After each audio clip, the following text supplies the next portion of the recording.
जे आपलं जे आता आपण ह्या महाराष्ट्रात जगतोय ना ते फक्त जिजाऊमुळं महाराजांमुळं. राम मंदिराचा नाद थोडाफार सोडून द्या म्हणा आणि इथं पण शिरा. तुमच्या मुलींना जिजाऊ शिकवा.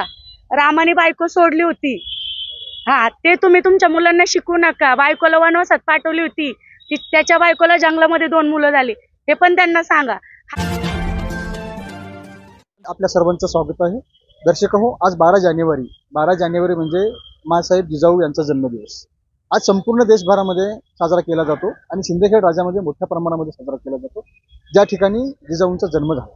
आज आम्ही पुण्यामध्ये आहोत आणि ह्या पुण्यामध्ये ह्या महाजिजाऊंच्या लेकी आहेत. ह्या लेकींची आपण प्रतिक्रिया जाणून घेणार आहोत की काय सांगाल आपण की आज महाजिजाऊंची जयंती आहे, त्याबद्दल तुम्ही जिजाऊची लेक म्हणून काय सांगाल?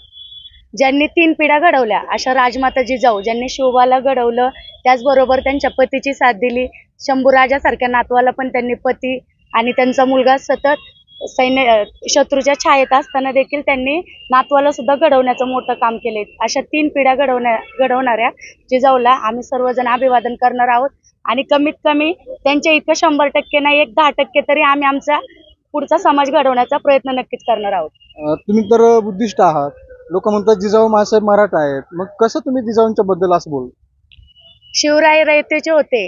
18 पगड जातींना घेऊन ज्या महाराजांनी स्वराज्य स्थापन केलं, ज्यांना प्रेरणा जिजाऊंनी दिली, शिवाजी राजांनी म्हणा, शंभूराजांनी म्हणा, स्वराज्याची मुहूर्तमेढ रोडली. जर त्यांच्या आई जिजाऊ मातांना जर अभिवादन करण्यासाठी आपला समाज एकत्र येत नाही, मी म्हणणार नाही पर्टिक्युलर की मराठाच आलं पाहिजे, माळीच आलं पाहिजे, सगळाच आपला समस्त जो समाज जो महाराजांना मानतो, फुल्यांना मानतो, त्यांनी एकत्र येऊन हे करणं गरजेचं आहे. आम्हाला खरंच ही गोष्ट खूप दुःखदायक आहे की आज जवळजवळ 100% लोकांपैकी जे तुम्ही म्हणता ना की मराठा समाजाने केली पाहिजे, पण बाकी इतर लोकांना आहे ना 70% लोकांना सुद्धा माहित नाही की आज 12 जानेवारीला नक्की काय. लोक व्हॉट्सअपच्या स्टेटस, आज जर एखाद्या देवीचा जागर गोंधळ असतं ना किंवा त्यांचं राम मंदिर आहे RSS वाल्यांचं उघडणार आहे 22 तारखेला, त्या राम मंदिराचा कलश वाटण्यामध्ये आपल्या महिला बिझी आहेत सध्या. त्यांना हे माहित नाही की बाबा ती जिजाऊ होती म्हणून आज आपण अस्तित्वात आहोत.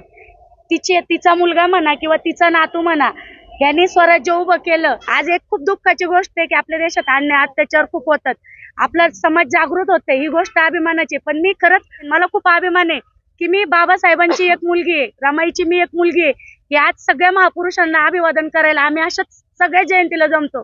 सम्राट अशोकाची जयंती सुद्धा आम्ही साजरी करतो, जो चक्रवर्ती राजा होता. आणि जिजाऊ तर आपल्याच आहेत, आपण तिच्याच मुली आहेत. जे आपलं जे आता आपण ह्या महाराष्ट्रात जगतोय ना ते फक्त जिजाऊमुळं महाराजांमुळं. राम मंदिराचा नाद थोडाफार सोडून द्या म्हणा आणि इथं पण शिरा. तुमच्या मुलींना जिजाऊ शिकवा. रामाने बायको सोडली होती, हा ते तुम्ही तुमच्या मुलांना शिकवू नका. बायकोला वनवासात पाठवली होती, त्याच्या बायकोला जंगलामध्ये 2 मुलं झाली, हे पण त्यांना सांगा. हा इतिहास त्यांना माहिती आहे किंवा नाही माहिती हे मला नाही माहिती, पण मला हा इतिहास माहिती आहे. आणि एक बाबासाहेबांची मुलगी म्हणून मी हे नक्की सांगल की बाबा माझा हा वारसा मी नक्कीच पुढे देत राहणार आहे.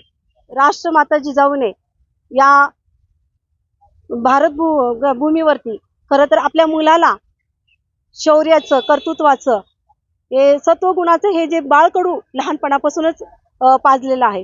आणि त्यांनी आपल्या मुलाला, पतीला आणि आपल्या या समाजामधील जे जे काही गुलामगिरी व्हायची किंवा अन्याय व्हायचा हे पेशव्यांच्या माध्यमातून त्या काळी पण, आणि त्यावेळेस त्यांनी काय केलेलं की ह्या मनुवाद्यांच्या छाताडावरती बसून कसं त्यांच्याशी आपण भिडायचं हे त्या राजमाताने आपल्याला शिकवलेलं आहे. आणि आपल्या मुलालाही या शौर्यामध्ये, ह्या क्रांतीमध्ये त्यांना लहानपणापासूनच बालकडू दिल्यामुळे त्यांनी पण आपले जेवढे काही किल्ले आहेत ते यशस्वी करण्यामध्ये त्यांचं पूर्ण राजमातांचं हात आहे.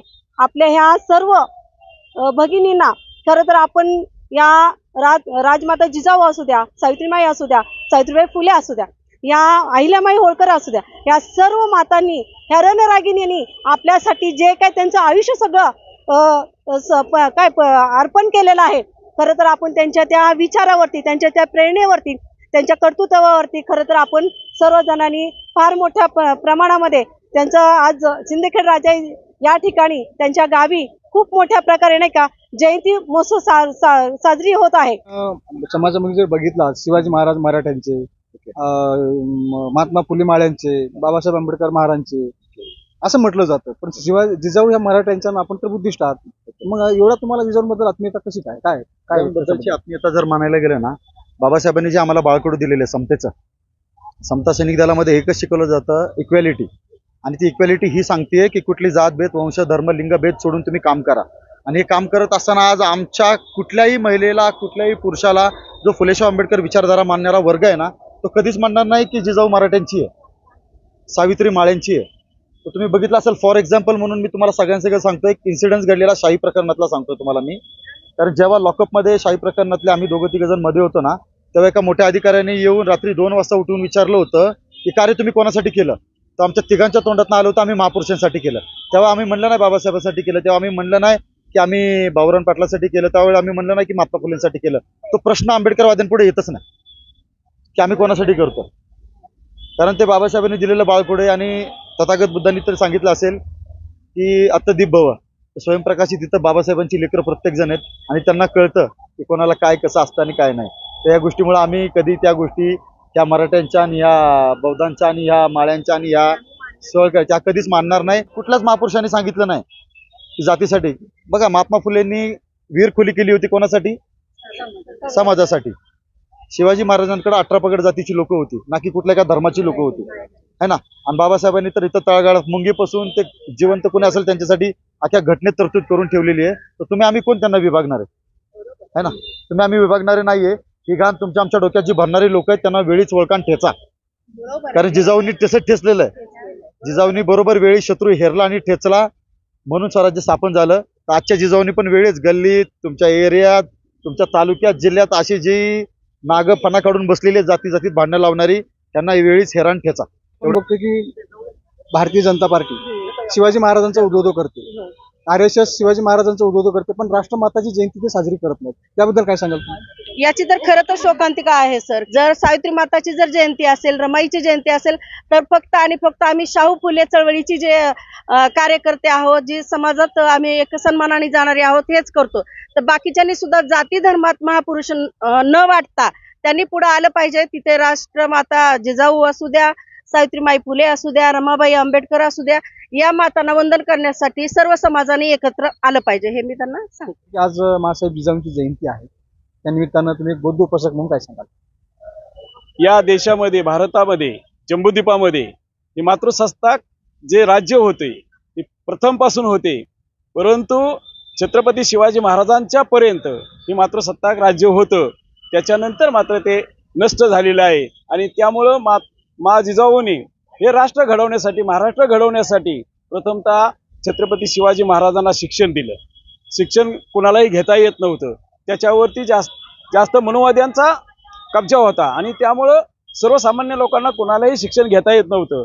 परंतु मा जिजाऊने छत्रपती शिवाजी महाराजांना शिक्षण दिलं आणि त्यांच्या मनामध्ये राष्ट्रध्वजाची एक बीज पेरली की आपलं स्वतंत्र राज्य असलं पाहिजे, कोणाची गुलामी आपल्याला नको आहे.